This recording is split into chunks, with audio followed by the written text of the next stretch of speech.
gusto, un placer poder estar con ustedes una vez más. Espero que se encuentren físicamente bien, emocionalmente bien.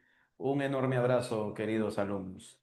A ver, hola Caleb, ¿cómo estás? Gracias, Gerald también, Caleb, Gerald, Yameli, muchas gracias. Nadiuska, bonito tu nombre, amiga. Chévere. Listo, chicos. A ver, hoy día nos toca literatura española. ¿Ok?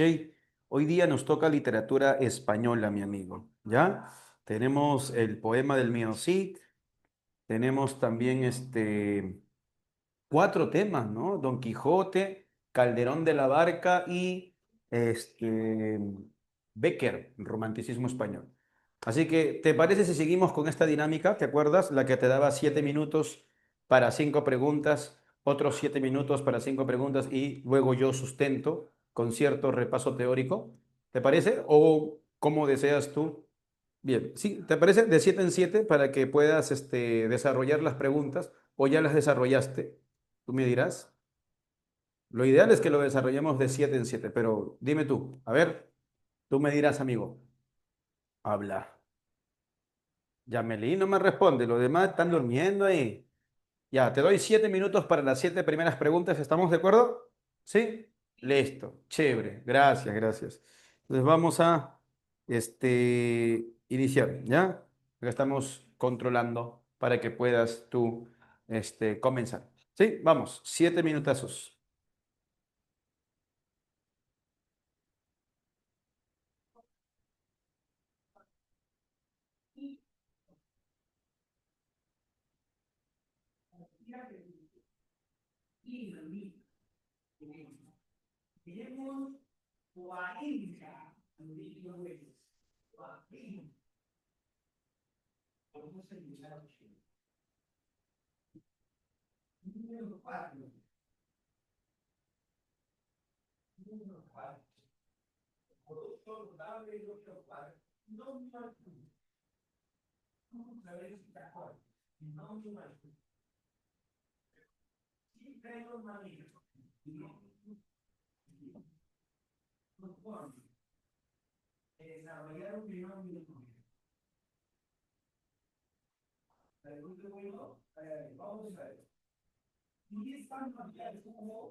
Fírmame, porfis. Yes. Ay, qué bueno.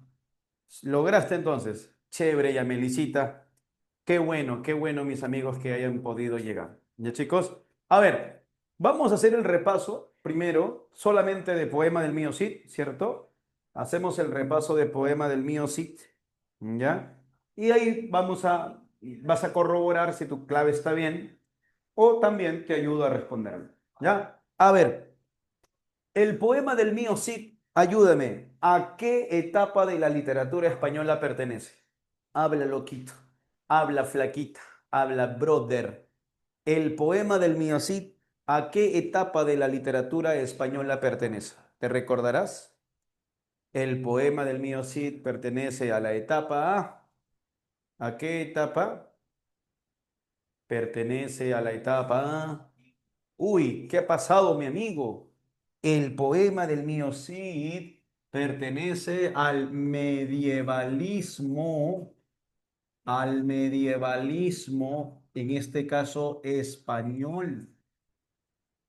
¿Ya? El poema del mío Cid pertenece al medievalismo español, ¿ok? Se va a desarrollar flaca, brother, o se va a crear el poema del mío Cid en el siglo XII, siglo en el que aparecen los juglares, siglo en el que aparecen estos artistas callejeros, los creadores o autores de los cantares de gesta. En tal sentido, los cantares de gesta al que pertenece el poema del mío Cid es, ¿qué cosa? Es una especie épica de origen popular. Es una especie épica de origen popular. No te vayas a olvidar, porque es creada por los juglares. Está compuesto de manera oral, en lengua romance o lengua vulgar. Están compuestos en versos. Recuerda que son anónimos, ¿ok? Están basados en hechos históricos, aunque también hay elementos fantásticos. Hay que tenerlo en cuenta.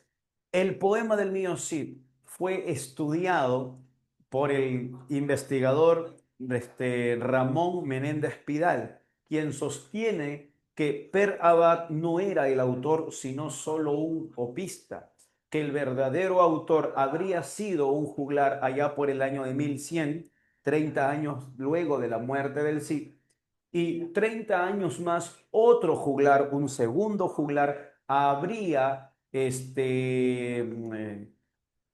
como que completado la historia, había dadole ya una definición total.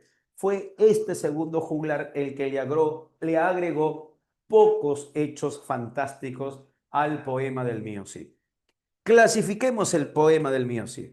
Flaquita, loquito, ¿a qué género pertenece si es que es una obra narrativa? Pertenece al género épico.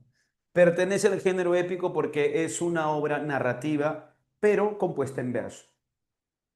¿Por qué el poema del mío Cid es un cantar de gesta?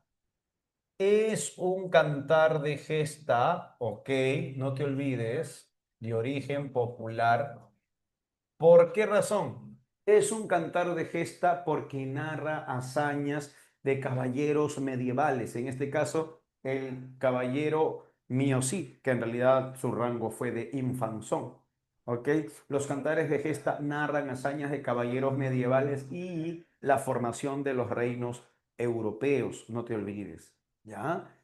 Composición, ¿cómo se creó? De manera oral y en versos. Pero, ¿qué tipo de versos? De métrica irregular, ¿te acuerdas o no? Los versos están compuestos entre 10 a 20 sílabas métricas, pero sobresalen los versos de 14 y de 16 sílabas métricas, es decir, sobresalen los alejandrinos y los octonarios. ¿Cómo se le llama? Mira acá un ratito, flaca, loco, brother, mira acá. ¿Cómo le vas a llamar? ¿Cómo le vas a llamar con qué? Ya. ¿Cómo le vas a llamar a los versos que miden entre 2 y 7 sílabas métricas? Cuando un verso mide entre 2 a 7 sílabas métricas, a eso se les llama, a esos les vas a llamar versos de arte menor. Pero cuando los versos miden, cuando los versos miden de 8 a más sílabas métricas, a ese le vas a llamar versos de arte mayor. ¿Ya? No te olvides, cuando un verso, acá no puede porque la cámara te va a tapar. Cuando un verso mide 2 sílabas, 3 sílabas, 4, 5, 6 o 7 sílabas métricas, se le llama versos de arte menor. Pero cuando el verso, tú cuentas todas las sílabas, ¿no? De todas las palabras de ese verso y miden 8, 10, 14, 16, esos versos se llaman versos de arte mayor. No te vayas a olvidar, ¿ya? Entonces, ahora mira acá. Entonces, la métrica es irregular porque los versos no tienen una sola medida, sino que son polimétricos, o sea, irregulares, tienen diferente medida cada verso, ¿no? Un verso tiene una medida y el otro verso otra medida. Pero los versos que más se emplean son los de 14 y los de 16. Profe, ¿y qué tipo de rima se utiliza? En esta composición se utiliza la rima asonante o también llamada rima vocálica o también llamada rima vocálica. Recuerda que la rima consonante o la rima vocálica es aquella en la que solo coinciden vocales, ¿no? Es cuando al final la rima solo coincide o, ¿no? La entonación recae en la vocal nomás, ¿ya? Figura literaria que más se emplea. La figura literaria que más se emplea es el epíteto. No te olvides, ¿ya? Es el epíteto la figura que más se emplea. Cada verso, ¿qué cosa contiene, profe? Si ustedes analizan, si ustedes analizan el poema del mío Cid, se van a dar cuenta que cada verso contiene, cada verso que contiene, cada verso contiene cesura y hemistiquios.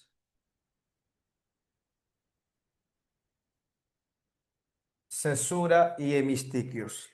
Profe, ¿qué cosa es la cesura y qué cosa es el hemistiquio? Profesor, ¿qué cosa es la cesura y qué es el hemistiquio? ¿Alguien sabe de repente ahí, en este momento? ¿Nadie? A la peloco, estoy hablando solito, creo, y están jateando mis amigos, están durmiendo. Ok, nadie me quiere, nadie me habla. Oh, loco, vamos a ver. Los versos del poema del Mío Cid son amplios, son extensos, ¿ok? Los versos del poema del Mío Cid son muy largos, no te olvides, ¿ya? Por ejemplo, ¿no? Más o menos así. Rodrigo Díaz de Vivar, vamos a poner acá Vivar, ¿ya? Luego hay un pequeño espacio. A Castilla llegó a parar. Sigues leyendo. Nadie quiso darle abrigo, nadie posada da. Mira, ve, me pongo acá. Mira, Rodrigo Díaz de Vivar, acá hay un espacio, se continúa. A Castilla llegó a parar. Nadie le dio cobijo, espacio otra vez, nadie posada le da. ¿Sí? ¿Cómo se le llama a este espacio? A este espacio de aquí que estoy poniendo en círculo, a ese espacio que está en círculo, se le llama cesura. Cesura. Censura no, a cesura.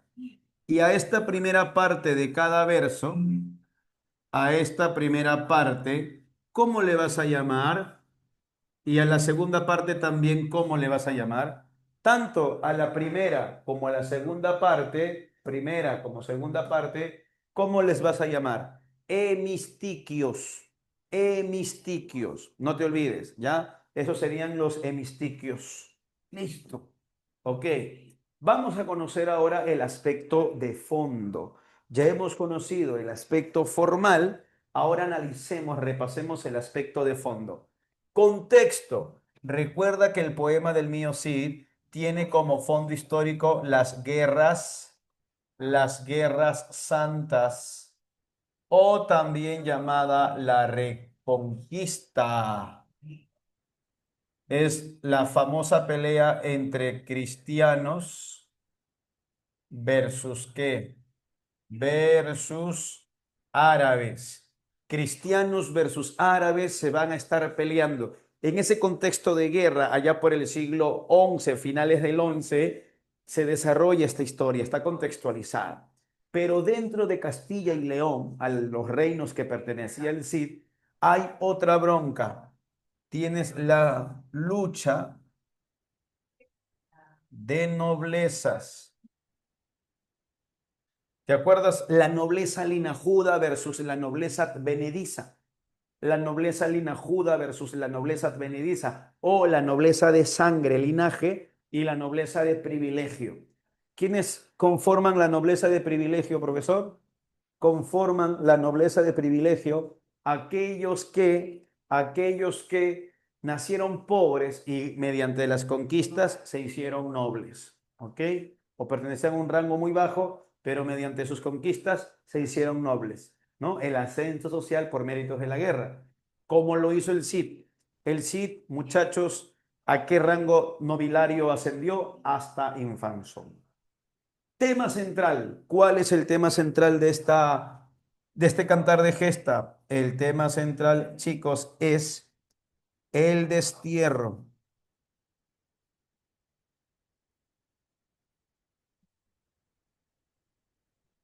El destierro. ¿Y el otro tema cuál es? La pérdida la pérdida y recobro del honor del Cid. No te olvides, ¿ah? La pérdida y recobro del honor del Cid. ¿Cuántas veces perdió el honor? Dos veces. ¿Cuántas veces recuperó su honor el Cid? También dos veces. La primera la pierde cuando es expulsado de Castilla, acusándosele de ladrón de parias, y recupera la honra cuando conquista Valencia. Vuelve a perder la honra cuando sus hijas son golpeadas, y vuelve a recuperar el honor cuando sus hijas ahora se casan con los infantes de Navarra y de Aragón, ¿ya? Otros temas, ¿qué otros temas tienes? Tenemos, por ejemplo, muchachos, el tema de las guerras santas. Las guerras santas. También está la lucha de noblezas. También tienes, además de la lucha de noblezas, también, ¿qué más tienes? Tienes también el ascenso social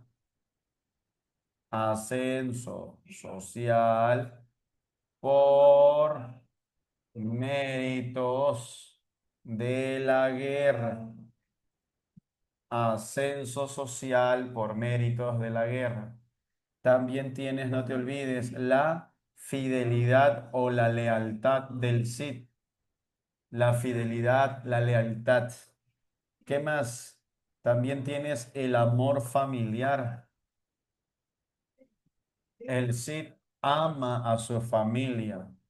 También podemos ver la venganza de parte de los infantes de Carrión.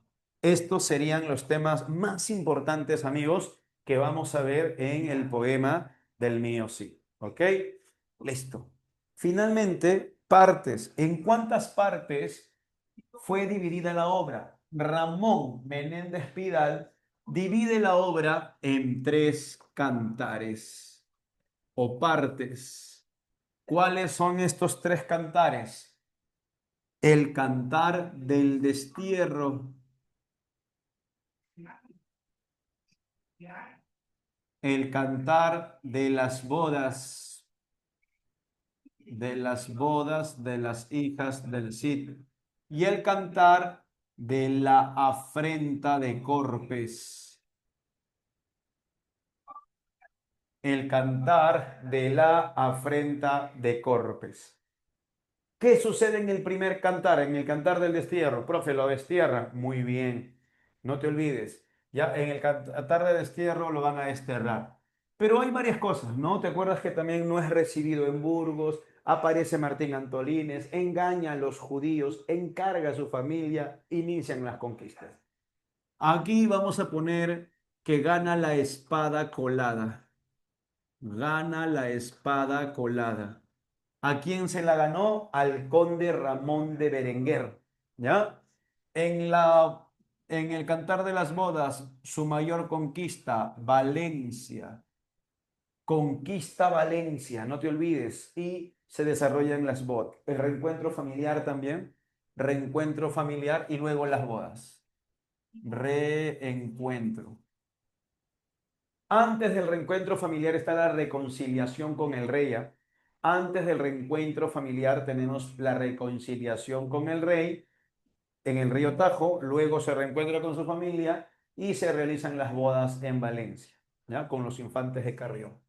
Luego tenemos el cantar de la afrenta. El rey Búcar de Marruecos, moro, quiere retomar Valencia, ¿ok? Para los moros. Y aquí gana la espada tizona.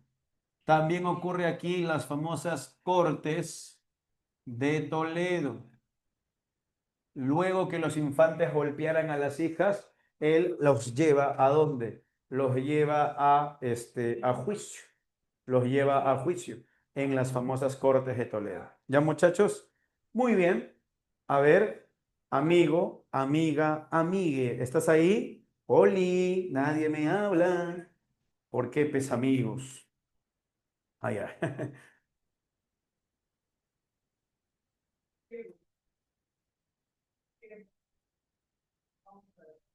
Es raro, yo miro la cámara, pero yo en la cámara me veo de perfil. Perdón, miro a la pantalla y me veo de perfil.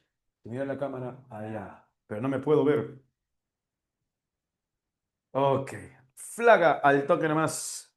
¿Qué marcaste en la number one? ¿Qué marcaste pese en la number one?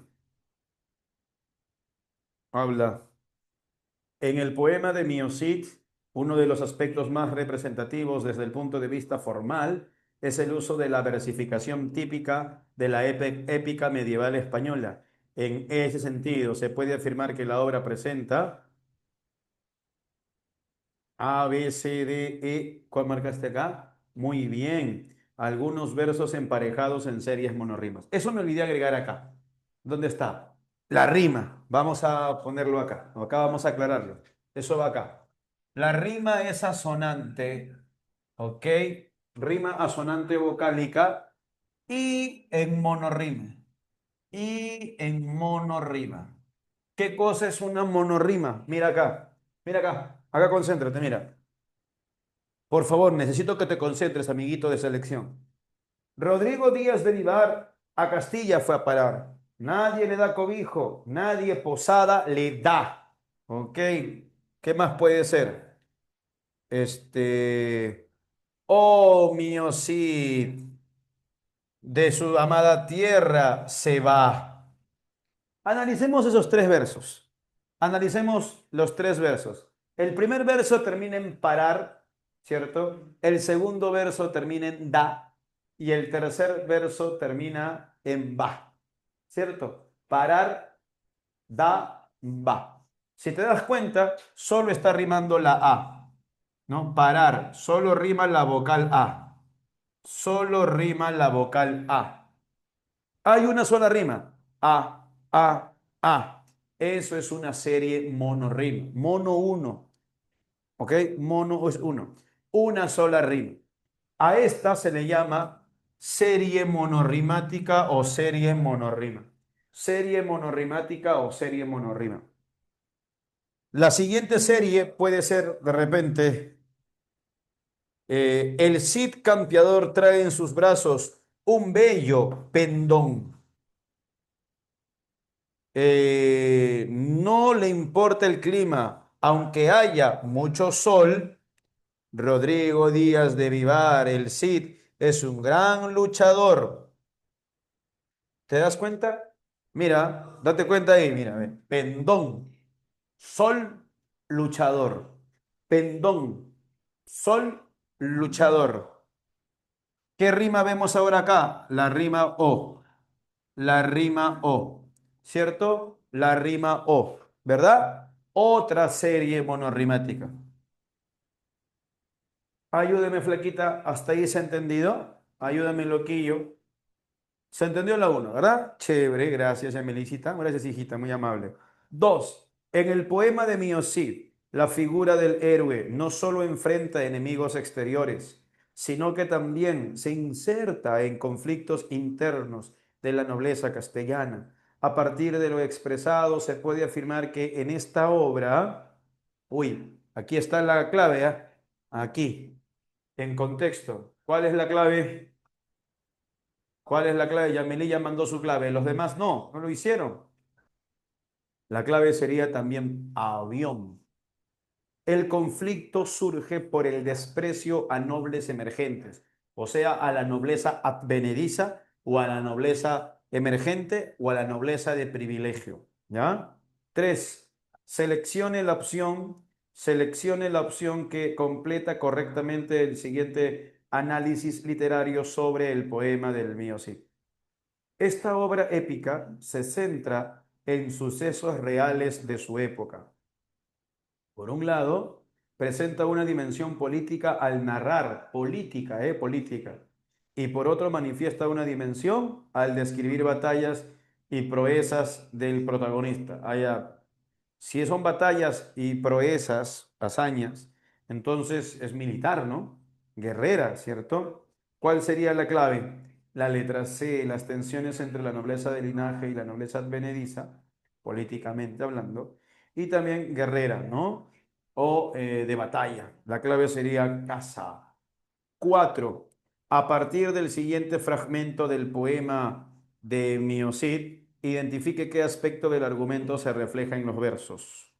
Te están pidiendo aspecto, ¿no? O sea, el aspecto formal posiblemente, a ver, o puede ser aspecto temático, ¿no? Hay que leer.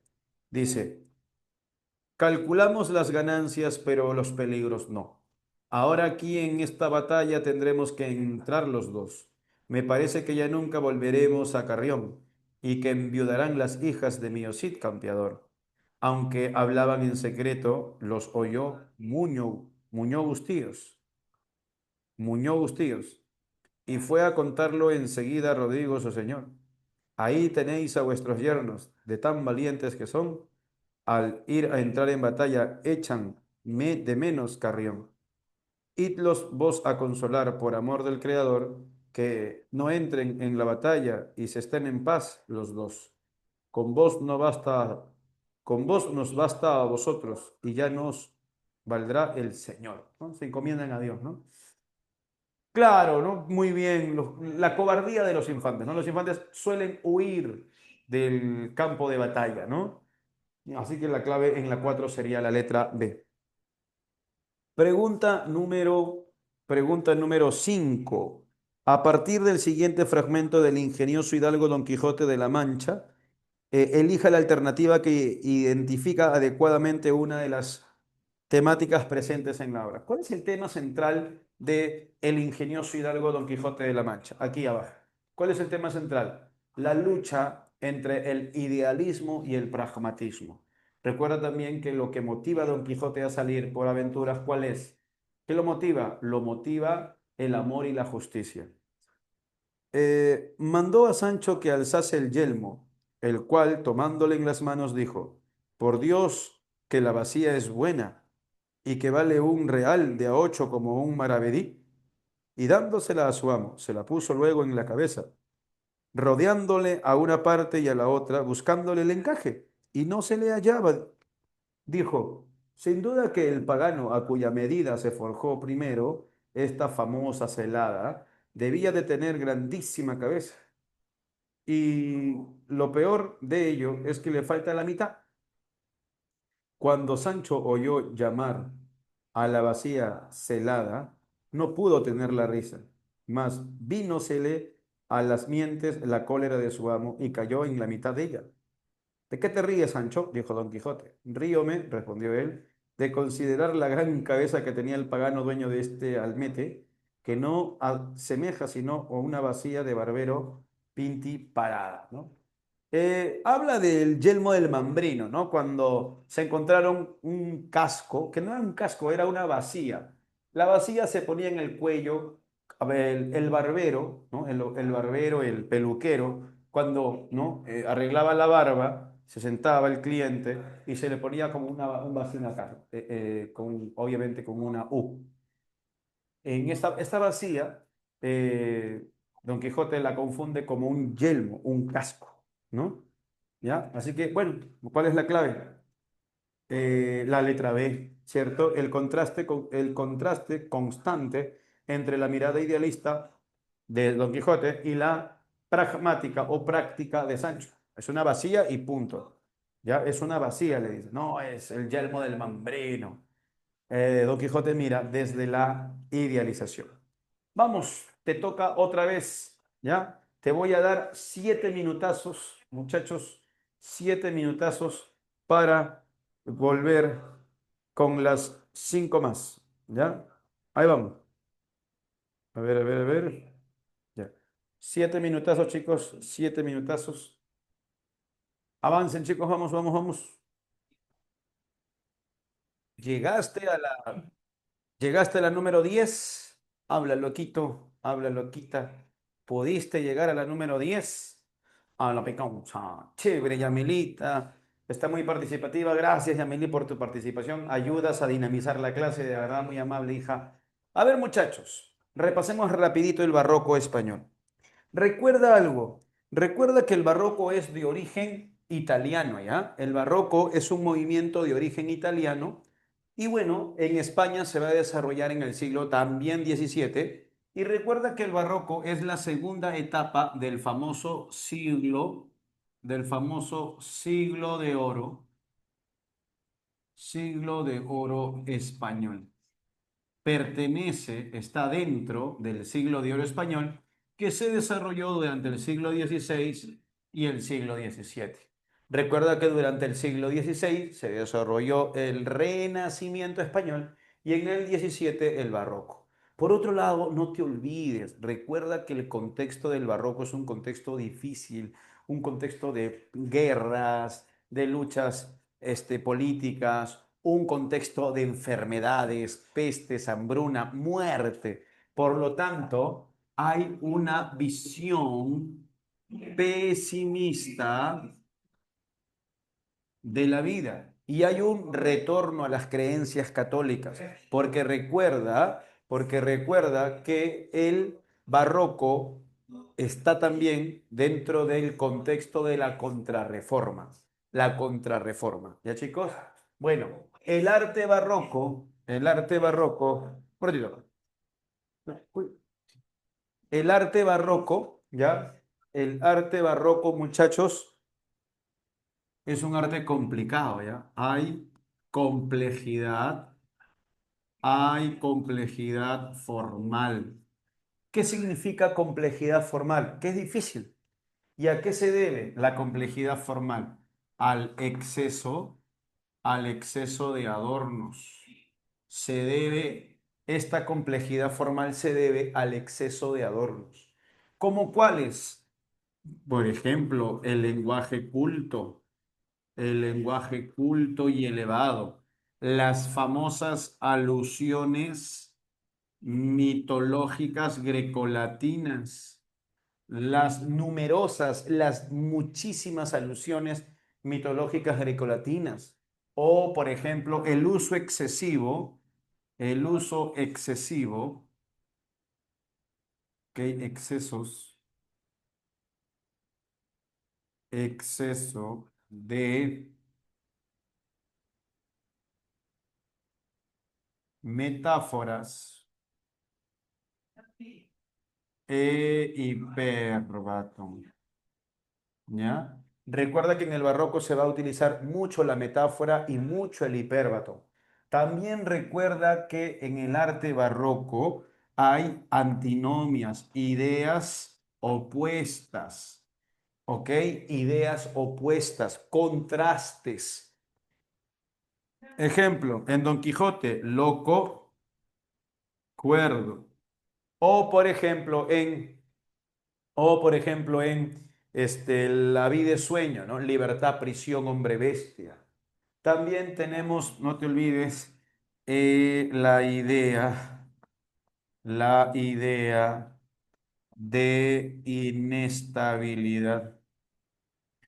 La idea de inestabilidad. Nada es permanente, ¿ya?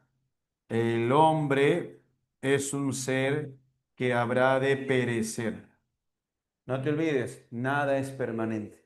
¿Qué más, profesor? También tenemos por acá, muchachos, también tenemos la idea de que la vida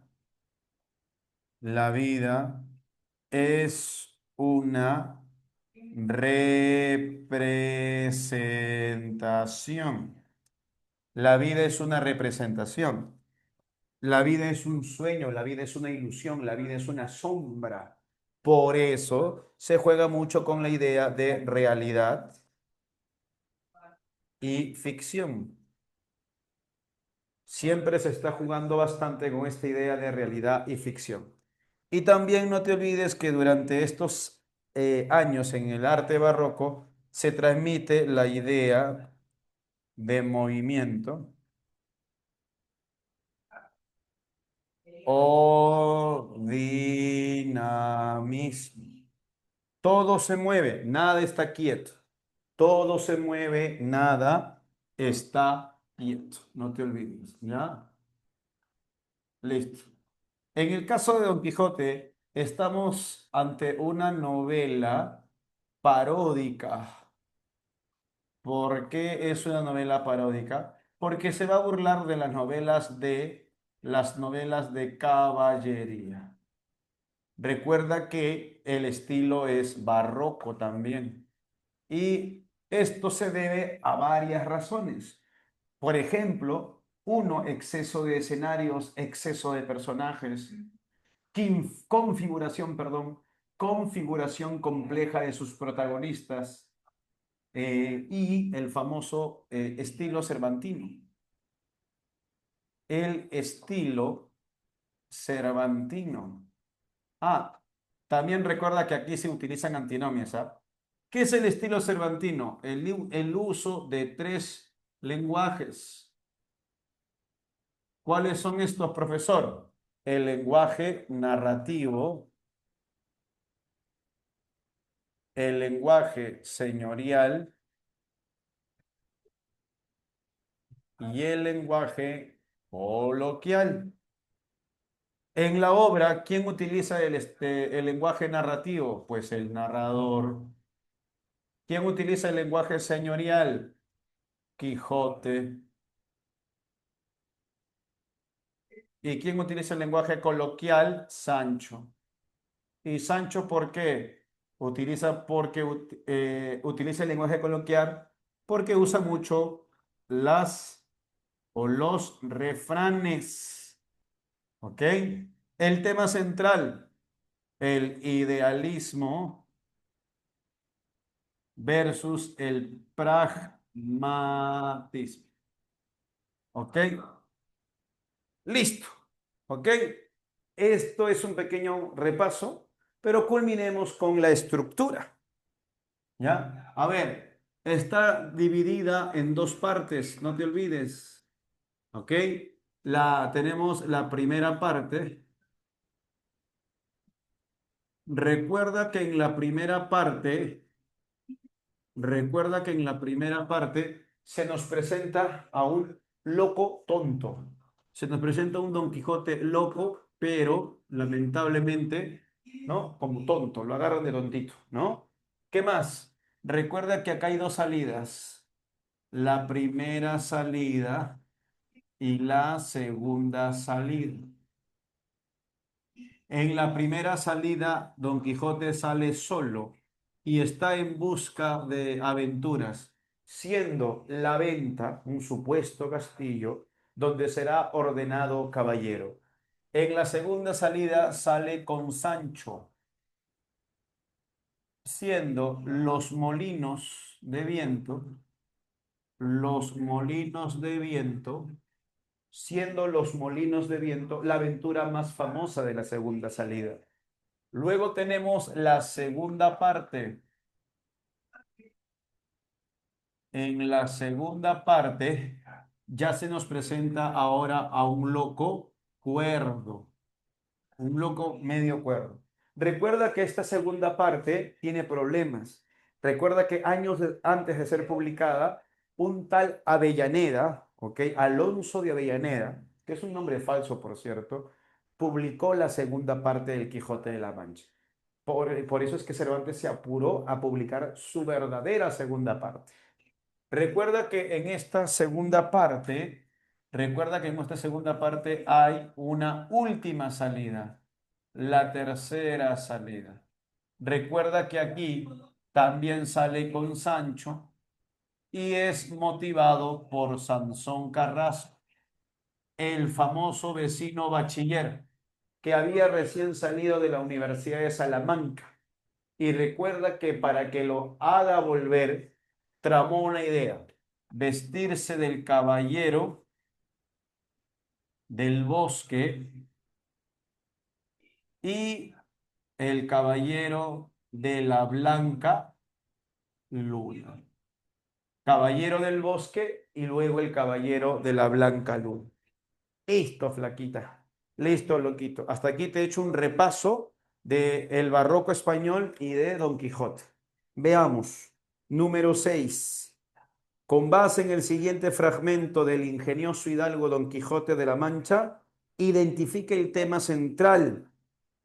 A ver, en esto descubrieron 30 o 40 molinos de viento que hay en aquel campo y así como Don Quijote los vio, dijo a su escudero, La aventura va guiando nuestras cosas mejor de lo que acertáramos a desear, porque ves allí, amigo Sancho Panza, donde se descubren 30 o poco más desaforados gigantes. Ya está. Locura, ¿cierto? Y realidad. ¿Ok? Fantasía, realidad, idealismo, realidad.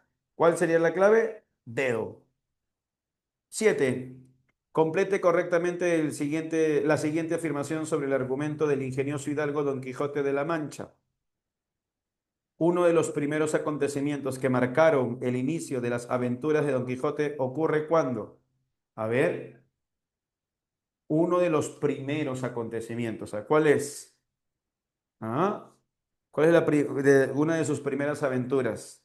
¿Decide regresar a la aldea tras? No. ¿Convence a abandonar a su familia? No. Enano sería la 7, muchachos. La 7 sería enano, ¿ya? No te vayas a olvidar. Listo.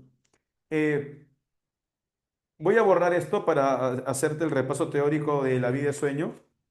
¿Te parece? O lo hacemos verbal y a partir de la número 11 hacemos puro Becker. ¿Te parece? ¿Qué opinas? ¿Necesitas un repaso teórico de la vida y sueño? ¿O sustento las preguntas y te voy dando datos de manera verbal? A ver, vamos, te leo, tú me dirás. Nadie me habla, güey, están durmiendo. Ok.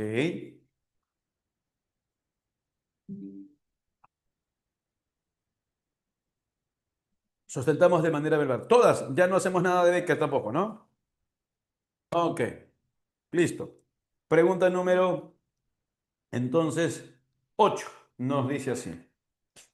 En la obra La vida es sueño, Calderón de la Barca no solo desarrolla una trama filosófica, sino que también construye una forma estética coherente con el estilo barroco. Claro, La vida es sueño es una obra teatral, exactamente es un drama filosófico y alegórico, pero obviamente está construido bajo el estilo del barroco. Es decir, además de ser una obra filosófica en su tema, en su estructura, formalmente hablando, es una obra barroca. ¿Ok? ¿Por qué es barroca? Bueno, por el exceso de adornos en el escenario. Recuerda que es una obra teatral. Dos, es barroca por varias razones. Primera razón, el uso de antinomias, por ejemplo, el exceso de seres mitológicos, el uso del hipérbaton, la metáfora, ¿ok? La idea de movimiento mediante la referencia a la astrología. Por eso es una obra barroca, ¿ok? Las de Becker sí los puede hacer un poco teoría. Ya, listo, Andreita, no hay problema, hijita, ya, no hay problema.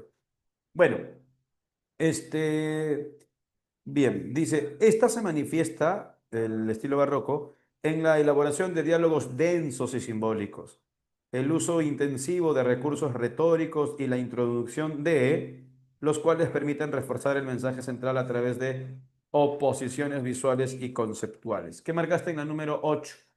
Lo acabo de decir, ¿eh? Es una obra, es un drama filosófico y alegórico, y alegórico. ¿Ok? No puede ser la letra A, expresiones cotidianas. Recuerda que La vida es sueño es una obra barroca, pertenece al teatro cortesano. El teatro cortesano es el nombre que recibe el conjunto de obras que, uno, tratan temas filosóficos y universales. Dos, está dirigido para la nobleza. Exclusivamente es un teatro para la nobleza. Por ende, no puede ser un lenguaje cotidiano o coloquial, tiene que ser un lenguaje culto.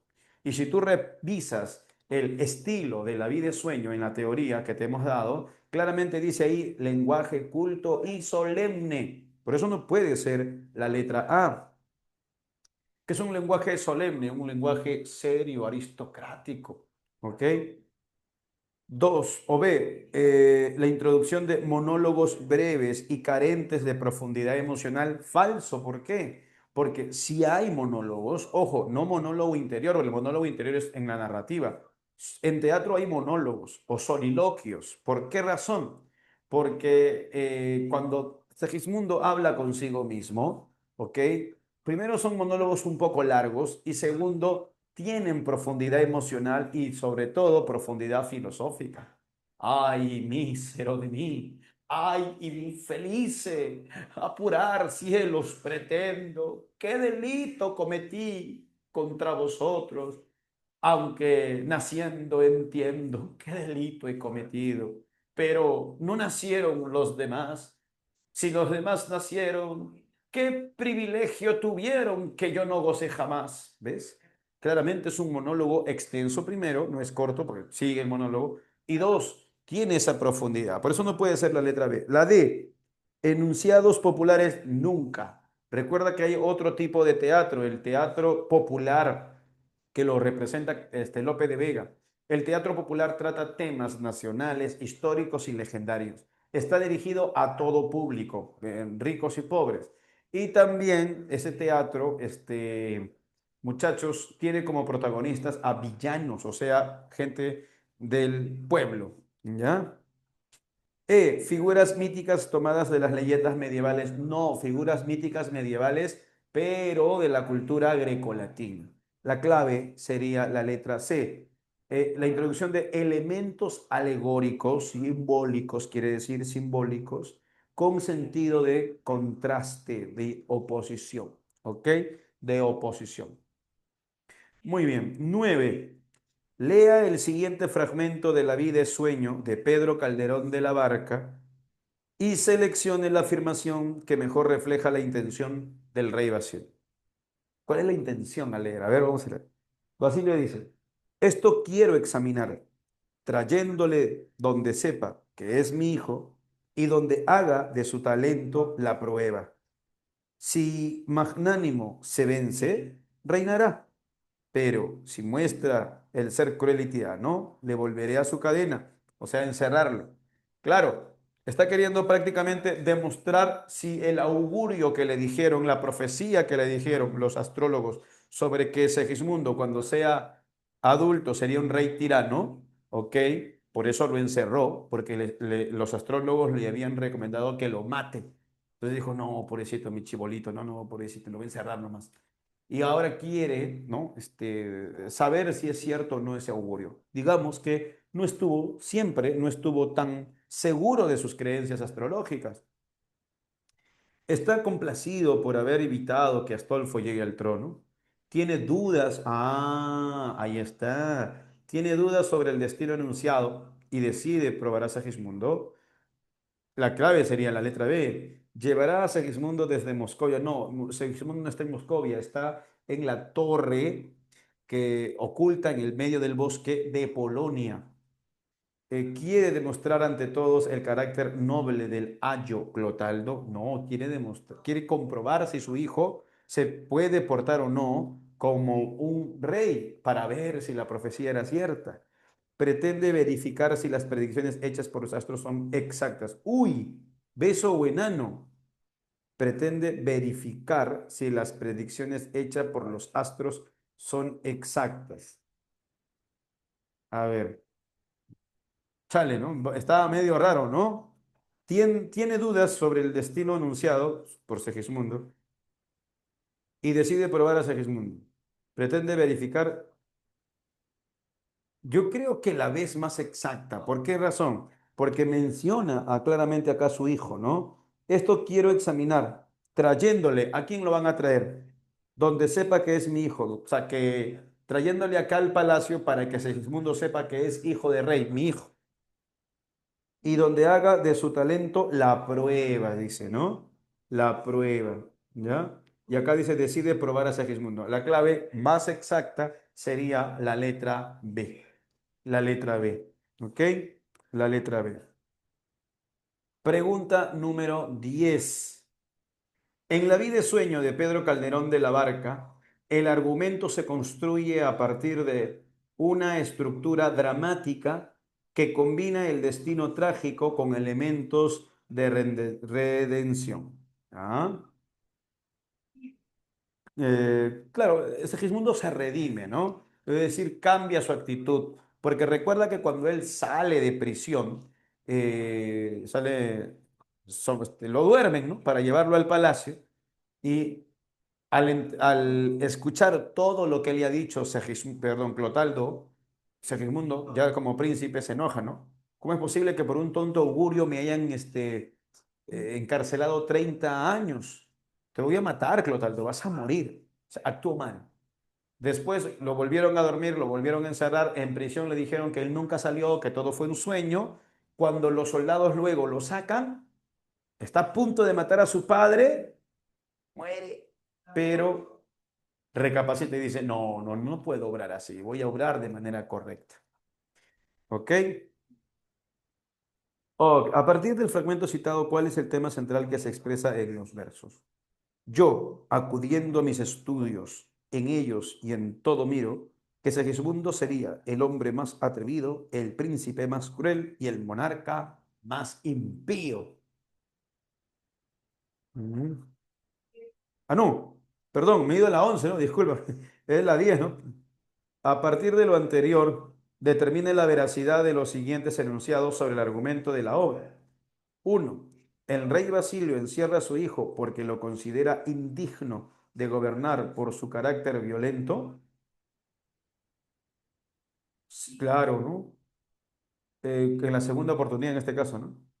Segismundo es trasladado al palacio mientras duerme como parte de un experimento del rey, también es verdadero. Rosaura busca vengarse de Clotaldo por haberla abandonado en Moscovia. No, de Clotaldo no. Es de Astolfo, de Astolfo. Recuerda que Clotaldo será su papá. Segismundo, al ser encerrado nuevamente, cree que todo lo vivido ha sido un sueño, efectivamente. ¿Ya? Un sueño. ¿Cuál sería la clave? La clave sería la letra avión. La letra avión. Chicos, antes de dejarte con que desarrolles, voy a borrar, si quieres tomarle una captura, porque voy a borrar, ¿no? Los que desean, tómenle captura. Voy a borrar, chicos, para hacer la teoría, me pidieron de Becker, ¿no? De Gustavo Adolfo Domínguez Bastidas, Insausti, Becker. ¿Ya? Vamos, tomarle capturita. Ahí está el Caleb, Caleb al top, creo más. Ya, ahora sí. Ya, te doy 7 minutazos. Vamos, amigos.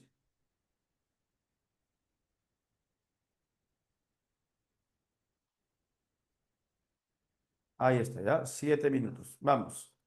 7 minutos para que desarrolles.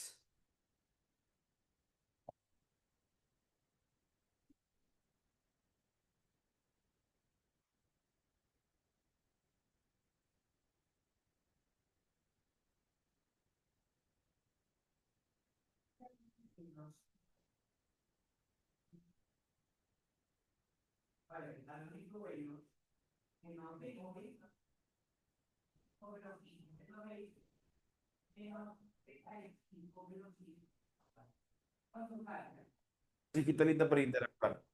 Chévere, Caleb también. Vamos a continuar. ¿Ya? Ok. A ver.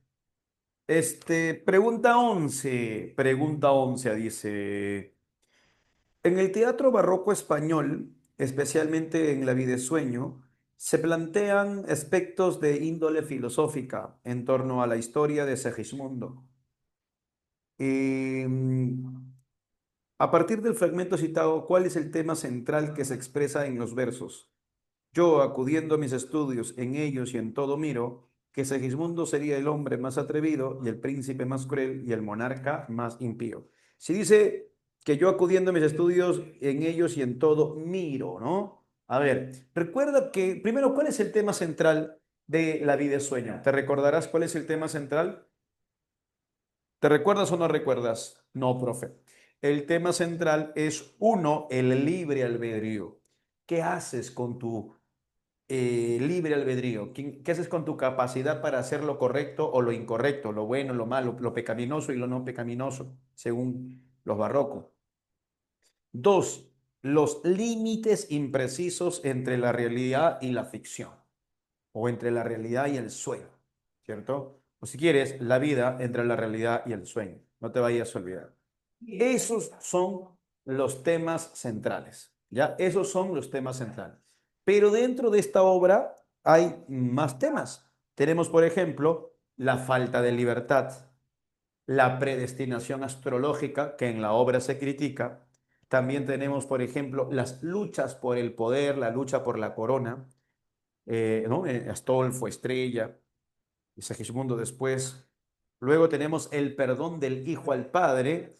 También tenemos, chicos, el pecado original, en este caso el pecado de nacer, ¿cierto? Luego también tenemos la honra por la cual Rosaura va a luchar. ¿No? Recuerda que dentro de esta trama mayor hay una pequeña trama que es la honra de Rosaura, ¿ya? La vida de sueño es una obra alegórica porque en esta obra el autor está transmitiendo, no a nosotros, sino al público de su época, al público del siglo aquel, le está diciendo, ¿no? En esta vida, ok, tú tienes que entender que lo que estás viviendo es algo pasajero, la vida es un sueño, la vida es una sombra, una ficción, una ilusión, un frenesí, que la verdadera vida está en la trascendencia de tus actos. Bueno, hoy lo interpretamos así, ¿no? De tus actos, pero sería pues como en la eternidad, con Dios. Recuerda que ellos son católicos. Entonces, la primera, la primera parte, cuando Segismundo es sacado de la torre y llevado al palacio y actúa mal, es porque en su libre albedrío obró mal. Y bueno, fue castigado, fue a prisión. Pero en la segunda oportunidad que tiene, escoge en su libre albedrío obrar correctamente, respetar al padre y premio príncipe. Perdón, ahora rey, ¿cierto? Entonces, la obra está transmitiendo a los observadores o asistentes o el público de su época que tienes que en tu libre albedrío obrar correctamente, ¿no? Para que así trasciendas, ¿no? Trasciendas. Listo. La clave en la 11 sería besito. Muy bien, Yamilí, Caleb y Andrea. Vámonos a continuación a la número 12 en adelante. Y para eso, repasemos esto de acá, el romanticismo español. Recuerda, pues, mi amiga, mi amigo, que el romanticismo español tiene todas las características del romanticismo europeo, ¿no? Por ejemplo, ¿cuáles son estas características? Se opone al neoclasicismo, se opone a la razón y a la norma, ¿ok? Supremacía de los sentimientos, ¿ok? De la imaginación y la fantasía. ¿Qué más? Rebeldía creativa, es decir, ansias de libertad o estar en contra de toda norma, te decía, ¿no? Ansias de libertad o rebeldía. También el famoso culto al yo o el individualismo. ¿Qué más, profesor? La idealización de la naturaleza ligada al estado de ánimo de del autor. ¿Qué más, profesor? Nacionalismo. ¿Ok? Exalta el pasado, valora el pasado medieval y valora el arte popular, ¿cierto? Fuga de la realidad o exotismo. La estética de lo grotesco, la revaloración o la muestra bella de lo grotesco. Belleza en lo oscuro, lo demoníaco, lo satánico. Como también relacionar a la mujer bella con lo satánico, con lo demoníaco. Pero el romanticismo español, tienes que saber dos cosas más. Fue tardío y fue muy religioso. Siempre está presente la idea de Dios, del demonio también, ¿ya? Ah, y no te olvides también de la famosa angustia metafísica, ¿no? Esa crisis existencial de los románticos en general, ¿no? En general. En el caso de español es tardío, es religioso y además es también nacionalista. Nacionalista. Gustavo Adolfo Becker. Ya, tiene dos obras póstumas, ¿no? Rimas es una obra póstuma y Leyendas también es póstuma. No te olvides, ambas son obras póstumas. Rimas, poesía, género lírico. Este poemario, ¿ok? ¿Qué estilo tiene? Primero, tiene un lenguaje sencillo, lenguaje poético, ¿ok? Pero sencillo. Pero, muchachos, sencillo.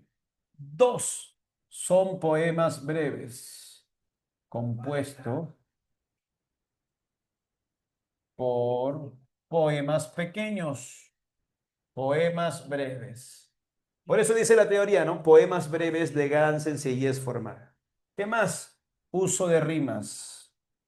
Utiliza la rima asonante y la rima consonante. ¿Ok? Sobre todo, la que más destaca es esta de acá. La que más destaca es la rima asonante.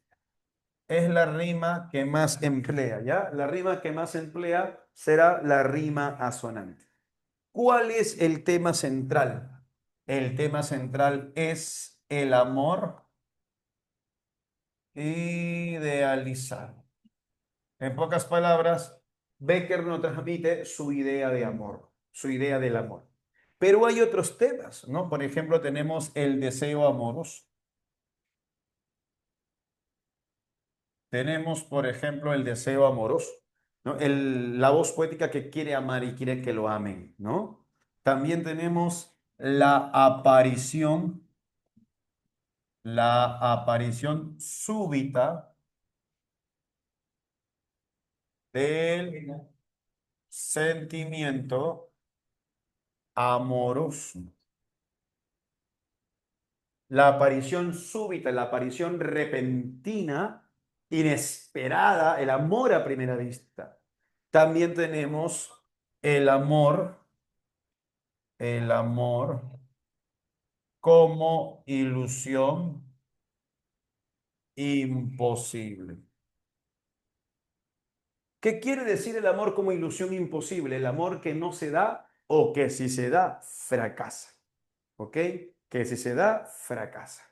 También tienes el amor platónico. El amor platónico. Y finalmente, la inspiración. La inspiración poética. En este caso del autor, ¿no? Del poeta. O la inspiración del poeta, mejor, ¿ya? En el libro de la Pre, antes tomaban, esto lo decían, la fuerza creadora del poeta. Inspiración del poeta. Ojo, hay otro tema más, ¿ah? La misma poesía como tal. También se habla de la misma poesía, la poesía como tal, ¿ya? Y recuerdas también que aquí se presentan, pues, tres tipos de mujeres. Se presenta la mujer poesía, ¿cierto? ¿Quién es la mujer poesía? Es la mujer que simboliza o inspira, ¿qué cosa? Poesía, ¿ya? También se la presenta como inmaterial. Pero luego está la mujer ideal. La mujer ideal, muchachos, es hermosa. Perdón, me estoy confundiendo, discúlpame. La mujer ideal, ¿ok? Es la dama a la que no se puede llegar. Es inalcanzable. ¿Ok? Es inalcanzable. ¿Ya? También es intangible. No se puede llegar a ella. No puedes llegar a ella. Es un ideal justamente. No lo podrás obtener. ¿Ok? Esta mujer conduce, por cuanto no se la puede tener, conduce al abismo al poeta. Conduce al abismo al poeta. Luego tienes a la mujer fatal. A la mujer fatal. La mujer fatal es la mujer hermosa, pero es incapaz de amar. Es incapaz de amar y también, ok, es despiadada. Y despiadada. ¿Ya? La mujer fatal es, muchachos, hermosa, pero no te va a amar. Es incapaz de amar y encima es despiadada. Finalmente tenemos leyendas, son narraciones, pertenecen al género épico o narrativo, ¿ok? Y estas leyendas, ¿qué tipo de narraciones son? De origen Folclórico. ¿Qué quiere decir de origen folclórico, profesor? Que son leyendas de origen popular. Recuerda que no son leyendas que inventa Becker, él las recopila, ¿ok? También tenemos que las son narraciones legendarias. ¿Por qué son legendarias? Porque están ambientadas en un pasado remoto, lejano, comúnmente el pasado medieval, comúnmente. También son fantásticas. ¿Por qué? Porque narran hechos y personajes sobrenaturales, tales como fantasmas, demonios, etcétera. Luego tenemos que también son narraciones misteriosas. Tienen pues justamente ciertos enigmas, misterios. Finalmente son exóticas. Son narraciones exóticas. ¿Por qué? Porque, bueno, hay personajes y las historias son, los personajes y las historias son alejados de la cotidianidad, ¿no? De aquel entonces. Estilo. Bueno, utiliza un lenguaje sencillo, poético también. No totalmente el lenguaje poético, por cierto, pero sobre todo utiliza la oralidad, el estilo de la oralidad. La voz narradora comúnmente dice, ¿no? Y estaba caminando, o ingresé a una iglesia, o fuera de la iglesia me encontré con una viejita, por ejemplo, ¿no? Me encontré con una viejita o una anciana que me contó esta leyenda. Y así, te das cuenta que comienza con una especie de recurso oral, ¿ya? La oralidad. ¿Qué más? Temas. Hay tres temas importantes. Lo sobrenatural, o sea, lo fantástico, muchachos, lo sobrenatural, ¿ya? Pues es el caso, por ejemplo, de la promesa, ¿no? En esta leyenda, pues no, con el cadáver saca su mano de la tumba, ¿no? Obviamente eso nunca va a ocurrir. Sí, profe, yo vi una película así, no, pues loco, en la vida real, ¿no? ¿Qué más? La transgresión. ¿Qué significa transgredir? Desobedecer, ¿ok? La desobediencia, ¿no? Y esa transgresión, esa desobediencia, ¿a qué conducirá? A un castigo, a un castigo. Ese castigo lo da Dios o una fuerza sobrenatural,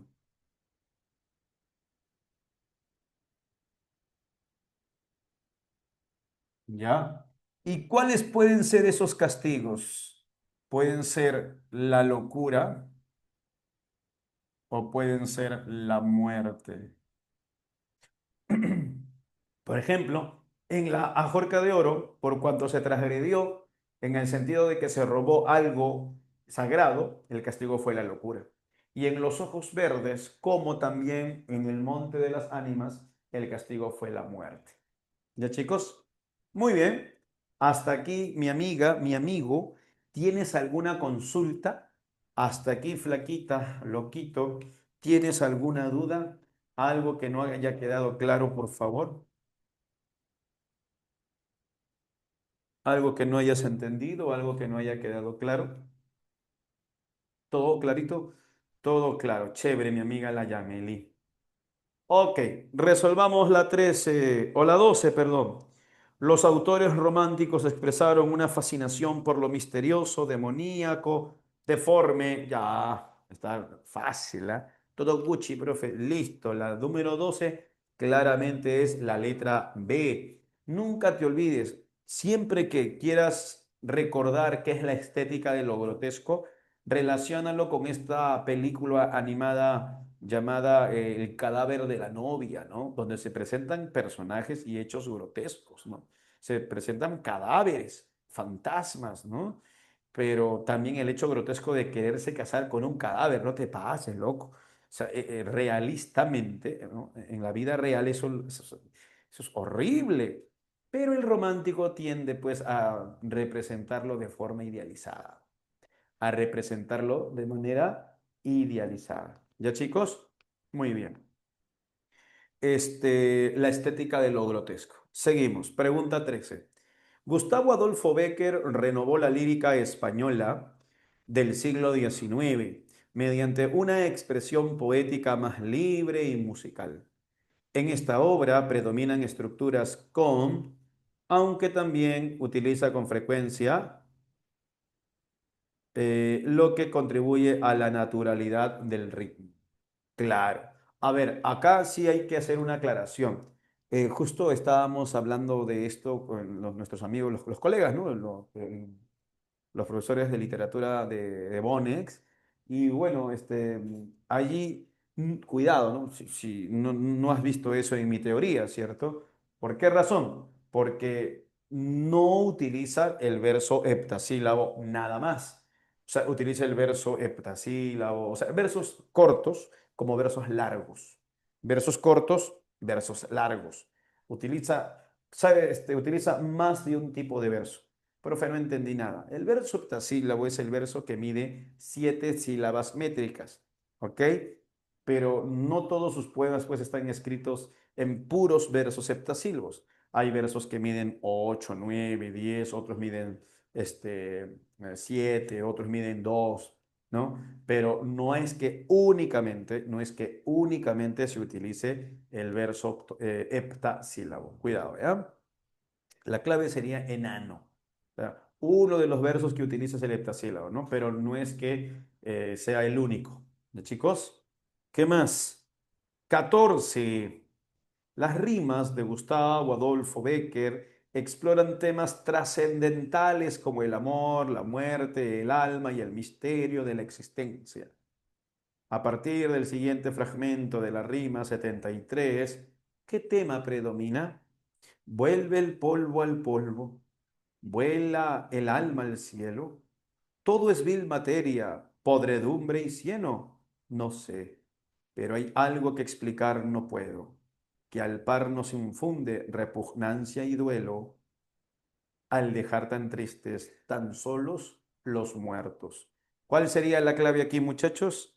La letra, a ver, mm, la crítica filosófica, la crítica filosófica, perdón, al materialismo de la ciencia moderna, la incertidumbre ante el misterio de la muerte y el alma, la aceptación serena del destino final del cuerpo humano, la representación simbólica de la culpa religiosa en la muerte, la evocación nostálgica de un amor perdido para siempre.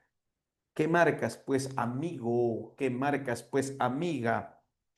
Oye, la letra B, ¿cierto? La letra B, claramente pues hay una duda, una incertidumbre, no se sabe qué va a pasar, ¿no? Ante el misterio de la muerte y el alma. ¿Y eso con qué característica del romanticismo se relaciona? ¿Con qué característica del romanticismo se relaciona la clave B? Con la famosa angustia metafísica. La angustia metafísica. Ya allí, en este fragmento de la pregunta 14, claramente evidenciamos, muchachos, la famosa angustia metafísica. Listo. Pregunta número 15, mi amigo. Finalmente, en la 15, ¿qué marcaste, loquito? ¿Qué marcaste, loquita? Veamos. Las leyendas de Gustavo Adolfo Bécquer abordan temas sobrenaturales y espirituales donde lo invisible irrumpe en el mundo humano. A partir del siguiente fragmento, ¿cuál es el tema dominante que se puede inferir? La superiora, las monjas y algunos de los fieles corrieron a la tribuna. Miradle, miradle, decía la joven fijando sus desencajados ojos en el banquillo, de donde se había levantado asombrada para agarrarse con sus manos convulsas el barandal de la tribuna. Todo el mundo fijó sus miradas en aquel punto. El órgano estaba solo y no obstante el órgano seguía sonando, sonando como solo los arcángeles podrían imitarlo en sus raptos de místico Alborozo. ¿Cómo compara la música con la de Los Ángeles, ¿no? Pero la música de quién? De un difunto, de un desaparecido organista, ¿ok? Vemos pues cómo lo espiritual está presente, ¿no? Está hablando primero pues de un fantasma, luego también menciona a los arcángeles, vemos pues cómo se vincula lo espiritual acá. ¿Cuál sería la clave? A ver, la exaltación de lo racional frente a las... No, para nada, no, no se puede ver eso en el fragmento. El simbolismo de la música como redención de los condenados, la presencia de lo sobrenatural como manifiesto de lo divino, la crítica al fanatismo religioso en comunidades monásticas, la explicación científica, para nada lo científico, ¿no? ¿Cuál sería? La letra C, ¿no? La letra C. Muy bien, chicos. Te pregunto, hasta aquí mi amiga, hasta aquí mi amiguito. ¿Tienes alguna consulta?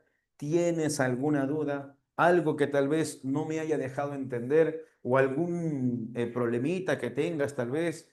¿Algún ejercicio? Profe, ¿me puede ayudar con esta pregunta? No leo nada. Doctor, ¿me podría mostrar la pregunta, por favor? Ya. Con respecto a la verdad o falsedad de los siguientes enunciados sobre la segunda salida del héroe de la novela, ¿ok? Marque la alternativa ya. El hidalgo pierde la cordura luego de leer novelas de caballería. Falso, porque eso no ocurre en la segunda salida. Dos. Cervantes señala que un escritor árabe es el autor de esta novela. Bien, esto sería falso porque Cervantes no señala eso, que lo señala el narrador. Pero bueno, sí, ¿no? Se dice que en la segunda salida el narrador nos dice que el autor, o sea, el que habría inventado la historia del ingenioso hidalgo Don Quijote de la Mancha, fue el Cide Hamete de Benengeli, verdadero. Falso, verdadero. Puede ser la letra A, puede ser la letra B. La E también, ¿no? Bien, Sancho Panza y Don Quijote se enfrentan. Uf, verdaderazo. Verdaderazo. Ah, no, espérate, espérate. Falso, falso. Me corrijo, es falso. ¿Por qué, profe? ¿Por qué Sancho Panza y Don Quijote? Porque eso es falso. Eso es falso porque ahora que recuerdo, Sancho no se enfrentó a los molinos de viento, solo Don Quijote. Cuidado, mira, hasta casi yo caigo. Sería falso, verdadero, falso. La última. Don Quijote y su fiel escudero Sancho arriban a El Toboso, falso también. La B, porque llegan al Toboso, a El Toboso buscando a Dulcinea recién en la tercera salida. Y hijita, o hijo, ¿quién? Yamili, ¿no? ¿Se entendió, Yamili? Chévere, mi amiga. Un abrazo, chicos. Pórtense bien, por favor. Esforcémonos, ¿no? Hay que esforzarnos, me incluyo, en ser buenas personas, en no hacer lo incorrecto, chicos, ¿no? Siempre hay que esforzarnos en hacer lo correcto. Bye, cuídense mucho. Un gusto, pues, amigos. Gracias, amigo Caleb. Muchas gracias.